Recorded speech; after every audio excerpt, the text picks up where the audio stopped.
जय माता दी। नमस्कार भक्तगण, माता रानी की कृपा आप सभी पर बनी रहे।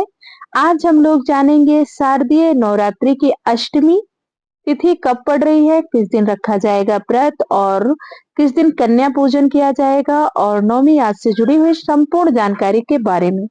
सनातन धर्म में माँ दुर्गा की उपासना के लिए दुर्गा अष्टमी के व्रत को बहुत ही महत्वपूर्ण माना जाता है। शारदीय नवरात्रि में दुर्गा अष्टमी व्रत का विशेष महत्व है। इस दिन माँ भगवती की उपासना की जाती है। अष्टमी तिथि को माँ दुर्गा के माँ महागौरी स्वरूप व नवमी को माँ सिद्धिदात्री की विधिवत पूजा का विधान है। इस साल नवरात्रि में चतुर्थी तिथि का क्षय और नवमी तिथि की वृद्धि होने के कारण लोगों में अष्टमी और नवमी तिथि को लेकर असमंजस की स्थिति है। तो आइए अब हम जानते हैं कि अष्टमी तिथि कब पड़ रही है। इस साल नवरात्रि में अष्टमी और नवमी तिथि एक ही दिन मनेगी, जिसके पीछे का कारण तिथियों का घटना व बढ़ना है। अष्टमी का प्रारंभ 10 अक्टूबर को दोपहर 12:30 के बाद होगा। ऐसे में इस दिन सप्तमी तिथि भी मिल रही है। हिंदू शास्त्रों के अनुसार सप्तमी युक्त अष्टमी तिथि का व्रत रखना वर्जित है। इसलिए अष्टमी का व्रत अगले दिन यानी 11 अक्टूबर को रखा जाएगा और इस दिन ही नवमी भी मनाई जाएगी। इस साल अष्टमी व नवमी एक ही दिन पड़ रही है। अष्टमी तिथि की शुरुआत हो रही है 10 अक्टूबर 2024 को दोपहर 12:31 पर और तिथि का समापन हो रहा है 11 अक्टूबर को दोपहर 12:06 पर।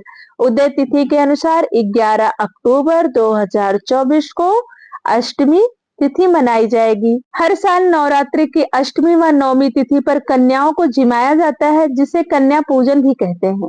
मान्यताओं के अनुसार कन्या पूजन करने से घर में सुख समृद्धि का वास होता है।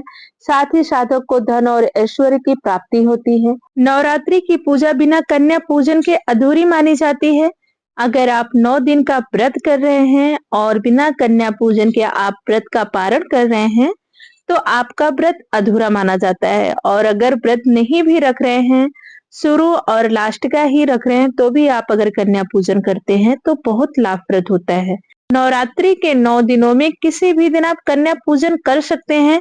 वहीं अष्टमी और नवमी तिथि दिन कन्या पूजन करना बेहद शुभ माना जाता है। धार्मिक मान्यताओं के अनुसार 10 वर्ष तक की कन्याओं की पूजा करना अति पुण्यदायक माना जाता है। कन्याओं के साथ एक बालक की भैरव बाबा के रूप में पूजा की जाती है। 9 कन्याओं और एक बालक की पूजा करना शुभ माना जाता है।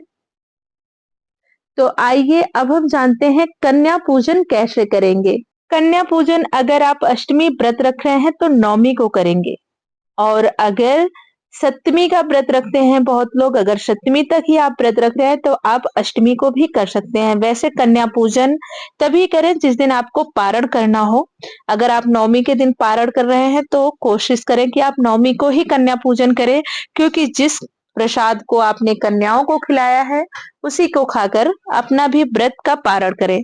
कोशिश करें कि कन्याओं को एक दिन पहले ही आमंत्रित करें और जब कन्या आपके घर जीवने के लिए आए तो आप उन्हें देवी स्वरूप समझकर उनके पांव को साफ जल, दूध और पुष्प मिश्रित पानी से धोएं।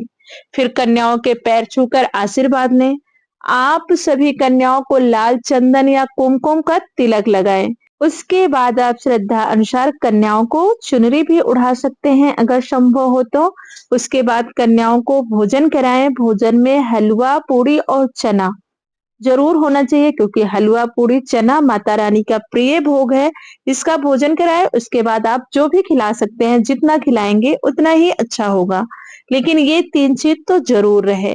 दक्षिणा या उपहार देकर सभी कन्याओं के पांव छूकर आशीर्वाद लें। उपहार स्वरूप आप अगर संभव हो तो वो पढ़ने वाली कन्याएं होती हैं, उन्हें पढ़ने वाली चीजें उपहार में दें। कुछ खाने के लिए उपहार में दे सकते हैं और चूड़ी वगैरह भी आप उनकी साइज का उपहार में दे सकते हैं और उनके पैर में आलता भी लगा सकते हैं, क्योंकि माता ऐसा माना जाता है कि हम इनकी पूजा देवी स्वरूप समझ के करते हैं। तो आप जो भी कर सकते हैं वह अपनी श्रद्धा अनुसार कीजिए।